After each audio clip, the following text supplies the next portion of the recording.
오늘 하나님의 말씀은 말씀드렸다시피 오병이어의 기적, 누구나 다 아는 하나님의 말씀입니다. 그리고 이 오병이의 기적은 유일하게 마태, 마가, 누가, 요한복음 4복음서에 한 번도 빠지지 않고 다 나온 구절이 바로 이 오병이의 기적입니다.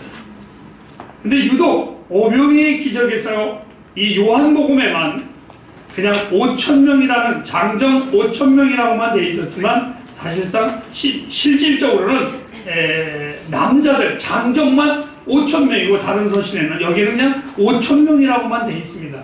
같은 서신이라는 걸 꼭 기억하시기를 바랍니다. 그리고 이제 말씀을 보도록 하겠습니다. 사실 이 오병이의 기적을 주님께서 나타내시기 전에 오늘 내용은 제자들에게 일어날 수 있었던 어떤 사건들이 굉장히 많이 있었습니다. 예수님께서 제자들을 전도를 보냈습니다. 이 마을 저 마을 전도를 하러 다녔고, 그리고 그들이 전도를 하고 와서 굉장히 피곤한 몸에 이들이 있었습니다. 더하나서 그 피곤함 속에서도 이들은 흥분을 감추지 못했던 것은 뭐냐면 예수님이 나타내셨던 그 기적의 사건이 온 예루살렘에 난리가 난 겁니다. 사람들이 몰려들기 시작했고 예수님의 소식에 사람들이 흥분하기 시작을 했습니다.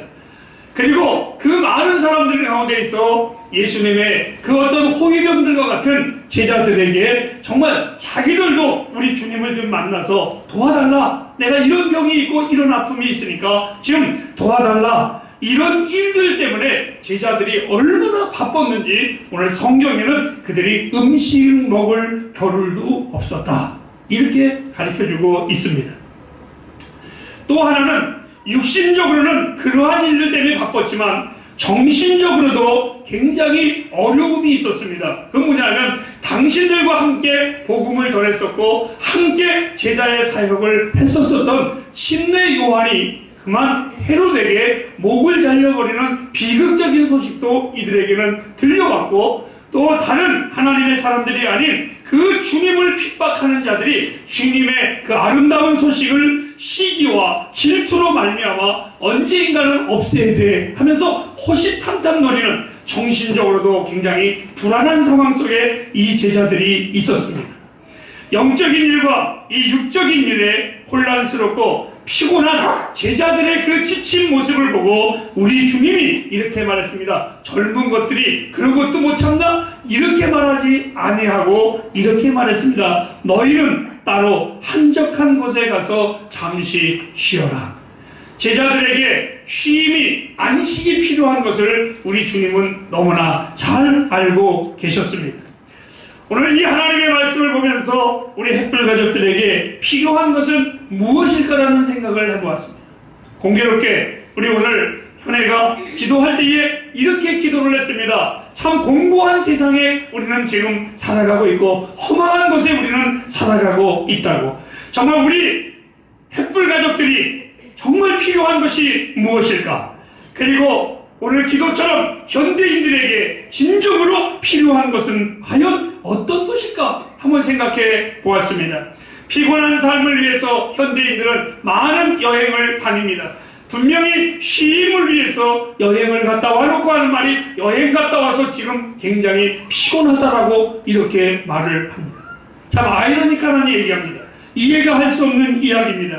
오늘 주님은 오늘 제자들의 진정한 쉼이 무엇인지를 우리 주님은 너무나 잘 알고 계셨습니다. 그래서 이 제자들에게 이렇게 말씀하십니다. 한적한 곳에, 아니 오늘 우리 햇불 가족들에게 주님이 말씀하십니다. 한적한 곳에 가서 나와 함께 잠시 쉬어라.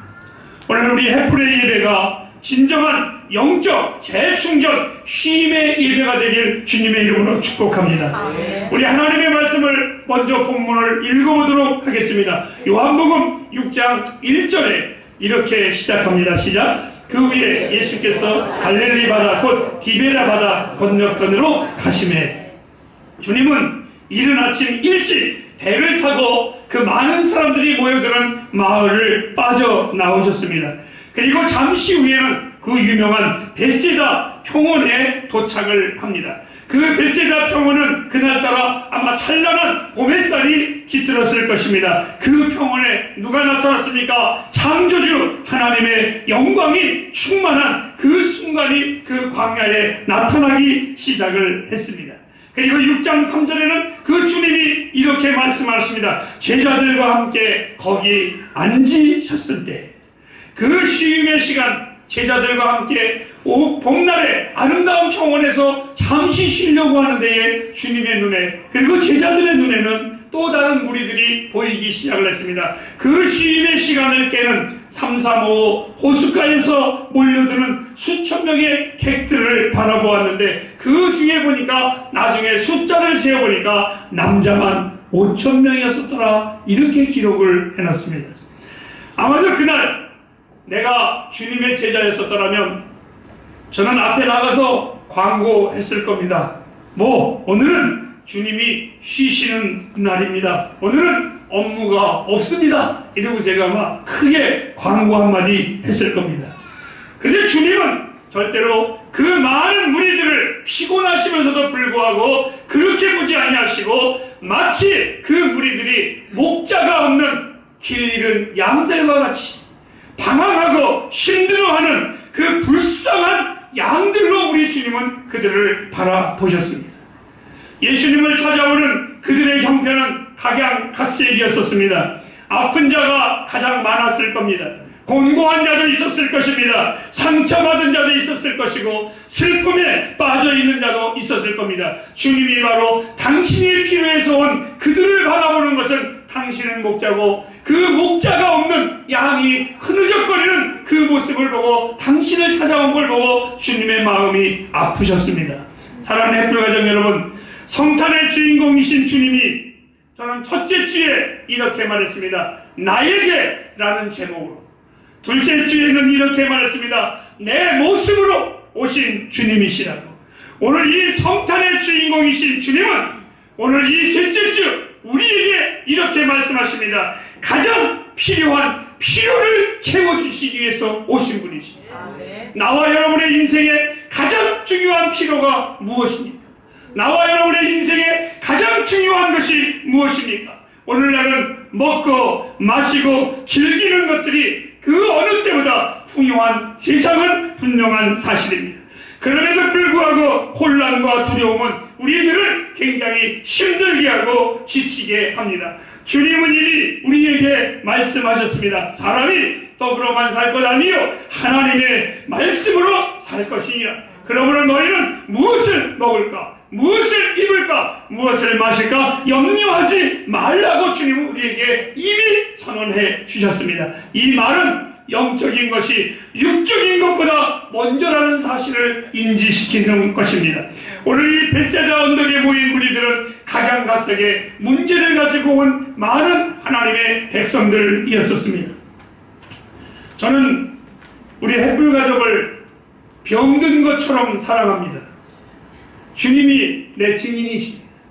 정말 이 햇불교회를 제가 아끼고 정말 사랑합니다. 주님은 내 증인이십니다. 누가 뭐라고 해도 저는 그렇게 말합니다. 담임 목사이기 때문에 아닙니다. 제가 더 많은 교회에 담임 목사였으면 벌써 갔습니다. 더 많은 사람에게 인기 끌려고 그랬으면 벌써 사라졌을 겁니다. 저는 햇불교회를 정말 사랑합니다. 그것은 내 주님이 나의 증인이시고 분명히 주님도 내 마음을 알고 계십니다. 하지만 여러분에게 죄송한 말씀을 드리려고 합니다. 저는 여러분들의 필요를 채울 수 있는 능력이 전혀 없습니다. 그리고 또 한 가지 죄송한 것은, 안타까운 것은, 나는 여러분의 개개인의 삶의 모든 문제를 저는 전혀 모릅니다. 하지만 그 문제에 해답을 나는 여러분에게 제시할 수가 있습니다. 바로 예수 그리스도이십니다. 이분이 우리 문제의 해답이십니다.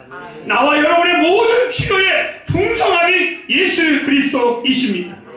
저는 오늘날 종교나 기독교 지도자들의 모습을 저는 원하지를 않습니다. 그들은 내 삶과는 너무나 다르다.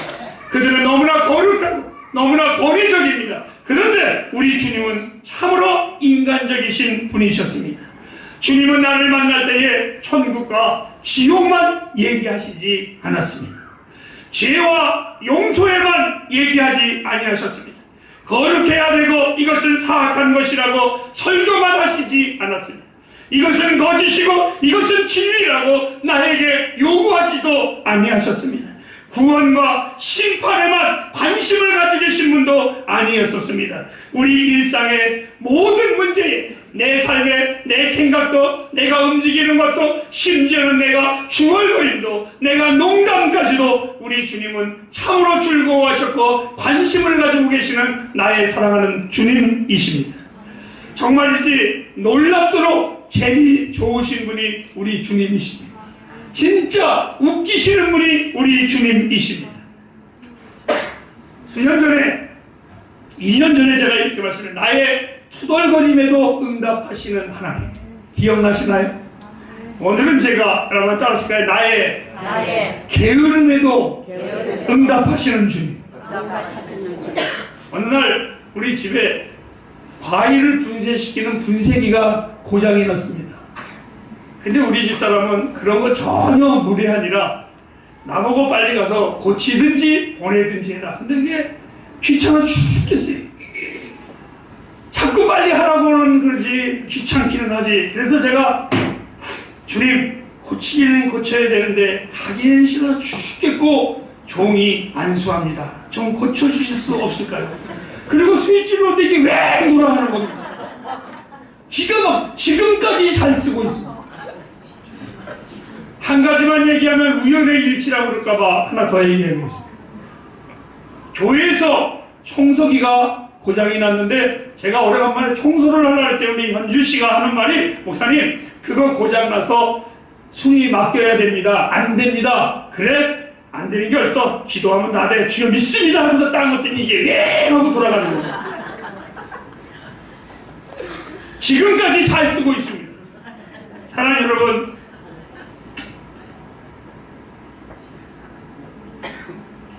여러분에게 제가 꼭 부탁이 하나 있습니다. 혹시 집안에 가전제품이 고장나거든 절대로 신방 부탁하지 마시기 바랍니다. 샘플은 하나로 족합니다. 아셨지요? 무슨 말씀? 우리 주님은 참 재미있으신 분이고 참 좋으신 주님이십니다. 주님은 오늘 우리 모인 모두에게 육적인 필요도 솔직히 세심하게 관심을 가지고 돌보시는 주님이십니다.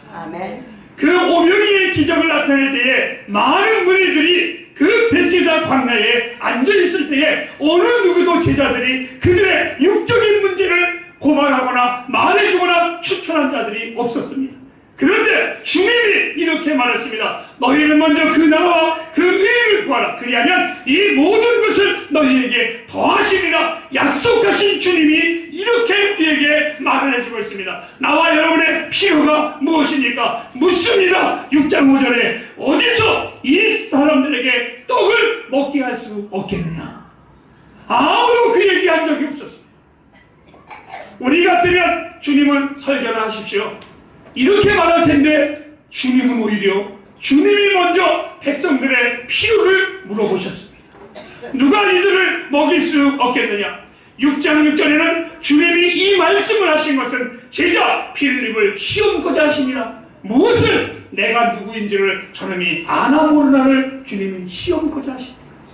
여러분 오늘 주님이 우리의 예배를 만드시고 여러분을 시험코자 하십니다. 우리 주님이 어떤 분인가 아나 모르는 것 시험코자 하십니다. 흥미로운 것은 주님이 이 질문을 던질 때까지 어떠한 제자들도 이것에 대하여 발끈한 사람이 없었습니다. 그런데 빌립이 말을 합니다. 현대어로 직역합니다. 주님 농담이시지요? 이 많은 사람들을 먹이신다고요? 적어도 남자만 5,000명인데 곱하기 2를 해도 15,000명이고 10,000명입니다. 주님 생각해 보십시오. 애들은 또 얼마나 많이 처먹습니까? 이 빵을 어떻게, 그리고 어느 빵집이 빵을 먹인다고 할지라도 10,000개, 15,000개를 어디 가서 어느 빵집에서 한 번에 다 사올 수가 있겠습니까? 아마 빌립의 마음속에서는 계산이 빠른 사람이라 말했을 겁니다. 주님이 복음을 전하시다 보니까 시장 사정을 너무 모르는구나. 그리고 너무 성경만 가르치니 경제를 알 턱이 있나? 아마 주님이 이렇게 생각을 했을 겁니다. 그런데 주님은 그 빌립의 말에 이렇게 답변하십니다. 네가 먹을 걸 갖다 주라 그랬어요. 기가 막힌 거. 계산이 빠른 빌립이 또 대꾸합니다. 우리 6장 7절을 다 같이 읽겠습니다. 시작. 조금씩 받게 할지라도 200데나리온의 떡이 부족하나이다. 다 계산을 해보니까 200데나리온. 하지만 혹 돈이야 가지고 헌금합시다 하면 그 빵을 살 돈은 생기겠지만 주님 그 빵을 어디서 10,000개 20,000개를 가지고 올 수 있겠습니까? 맞는 말입니다. 오늘 여러분의 필요가 불가능하다고 생각하십니까? 여러분이 가지고 계신 것, 여러분이 부족한 것, 여러분이 필요한 것, 그것이 너무나 주님 앞에 이걸 정말 기도해도 될까? 이걸 구해도 될까? 내가 마치 청소기에 손을 얹어놓고 기도한다고 고쳐질까? 하는 것과 똑같은 것입니다. 그런데 주님은 이렇게 말씀합니다. 우리에게 필요를 보여주시는 것, 우리에게 정말 나의 요구의 문제를 보여주시는 것은 구하라고 보여주십니다. 구하라. 나와 여러분의 필요가 무엇입니까? 그 부족한 것을 보여주는 것은 구하라고 보여주시는 것, 내게 채워주시는 하나님을 경험하기 위해서 보여주신 것입니다. 주님이 오심은 우리 인생의 가장 중요한 필요를 채워주시기 위해서 오셨습니다. 오늘 이 요한복음 6장 8절과 9절에 보면 예수님의 제자 안드레가 이렇게 와서 보고를 합니다. 주님, 여기 한 아기가 있어 보리떡 5개와 물고기 2마리가 있사옵나이다. 이제부터 잘 들으시기 바랍니다. 앞에 거 다 잊어버려도 상관없습니다. 축복의 공식을 알려드리겠습니다. 제가 이 축복 얘기를 잘 안 하는데 오늘 특별히 하는 겁니다. 여러분의 없는 것에 초점을 맞추지 마시고 여러분의 없는 것을, 여러분의 부족한 것을 주님 앞에 내어 놓으시기를 바랍니다. 아멘. 주님은 결코 우리가 없는 것을 바치라는 무지하신 분이 절대로 아닙니다. 아멘. 자, 주님은 그것을 보시고 사람들을 다 앉게 하셨습니다. 잘 들으세요. 사람의 숫자가 장정만 5,000명이었습니다. 그리고 우리 주님이 보리떡 5개와 물고기 2마리를 가지고 무엇을 하셨습니까? 하늘을 우러러 축사하시고 떡을 내어 사람들에게 나누어 주라, 이렇게 말씀하셨습니다. 햇불가정 여러분, 여기서 아주 중요한 겁니다. 우리에게 가진 것이 얼마가 있느냐가 중요한 것이 아니고, 내가 부족한 것이 얼마만큼 부족한 것이 중요한 것이 아니라 정말 중요한 것은 하나님의 축복이 필요한 것. 아멘. 여러분, 설교 목사가 아무리 원고 잘 써놓고 아무리 말 잘해도 주의 영이 복을 주시지 아니하면 은혜 될 수가 없습니다. 아멘. 나와 여러분들이 없을지라도 거기에 하나님의 복이 임하면 됩니다. 오늘 우리는 하나님의 복을 구하는 것이 우리의 할 일이고, 하나님은 우리가 구하는 것을 주시는 것을 하시는 것이 하나님의 일이십니다. 나는 여러분의 일과 여러분의 가정에 하나님이 복을 주셔야 하니까 여러분들은 꼭 하나님의 복을 구하시기를 바랍니다. 그들은 나누어 주었습니다. 이제부터는 두 번째는 그냥 깊게 듣지 마시고 가볍게 들으시기 바랍니다. 제가 성경 공부를 하고 성경을 보다가 궁금하고 은근히 장난기가 발동할 때가 참 많이 있습니다. 보리떡 5개와 물고기 2마리가 이렇게 많았나? 라고 생각했었던 제자들이 있었을까? 그냥 주다가 보니까 이 친구들은 그런 생각을 아무도 안 한 거예요. 마치 정말 있어서 주는 것처럼 주는 거예요. 그냥 누가 그런 생각 안 했을까? 어떻게 2마리가 이렇게 많이 주고 어떻게 5개가 이렇게 많이 주지? 이런 생각을 성경에는 어느 누구도 한 사람이 없었어요. 마치 자기 것 주는 것 마냥 줬어요. 여러분들이 이런 거 똑같아요. 우리 박 목사님이 세계에서 설교를 제일 잘해. 이렇게 생각하는 분은 딱 한 번 박연하셨다는 분이 없어요. 우리 교회들은 당연해 그냥. 오늘 예수님이 나누어주는 것을 아무도 기적이라고 생각을 안 했습니다. 만약에 했다고 하면 오늘 12절에 보면 그들이 적당히 먹은 게 아니라 배부르게 먹었어요. 배 터지게 먹었어요. 그런데 이 음식에 대하여 아무도 말을 안 했지만 제 생각입니다. 성경에 없습니다. 아마 기적이다 기적! 라고 말하는 사람은 그 떡을 갖고 온 안드레였을 것 같습니다. 신기한 것을 제가 소개할까요? 주님은요, 내 삶의 작은 것이지만 부족한 것이지만 제가 지금까지 주님을 섬기면서 부족한 설교도 나의 연약한 모습도 한 번도 꾸짖지 아니하시고 언제나 받아주셨던 하나님이셨어요. 때로는 설교 시간에 이제 축사구나, 다음 주부터는 내가 강대상에 못 쓰겠구나 라고 나는 실수에 무거운 마음을 가지고 돌아가는데 주님은요, 나의 실수도 그분의 뜻에 맞추어 바꾸어서 뜻없는 성도가 목사님 눈물을 흘리면서 오늘 설교 은혜 너무 많이 받으세요. 이런 소리를 들을 때마다 나의 실수도 당신의 마음에 맞게 바꾸어 주시는 참 좋으신 하나님이십니다. 여러분, 여러분의 부족은 무엇인가요? 그리고 부족하게 가지고 있는 게 무엇입니까? 그것을 주님께 드림으로 기적을 경험해 보시기를 축복합니다. 이렇게 한번 더 장난기 섞인 말을 하겠습니다. 성경에 절대 없는 겁니다. 혜진이 선생님 크게 한번 얘기해요. 몇 광줄이 남았을까? 왜 12광줄이 남았을까? 여러분, 왜 12광줄이 남았을까요? 생각해 보셨습니까? 그냥 12광줄이라고만 생각했죠.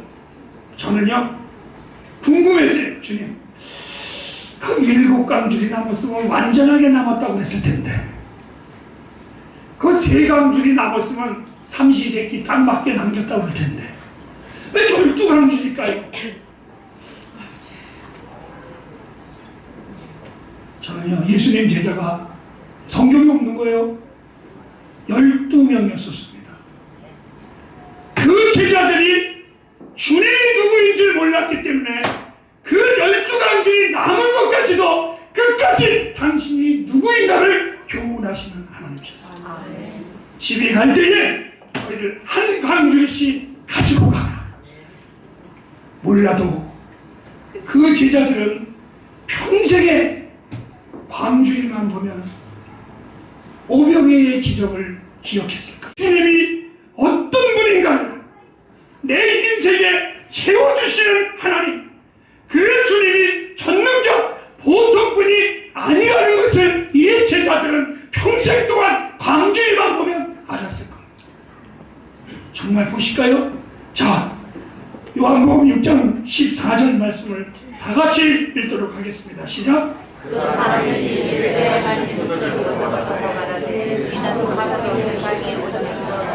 그 전까지는요, 제자들이 하나의 좋은 선생님, 능력 있는 선생님으로 알았다.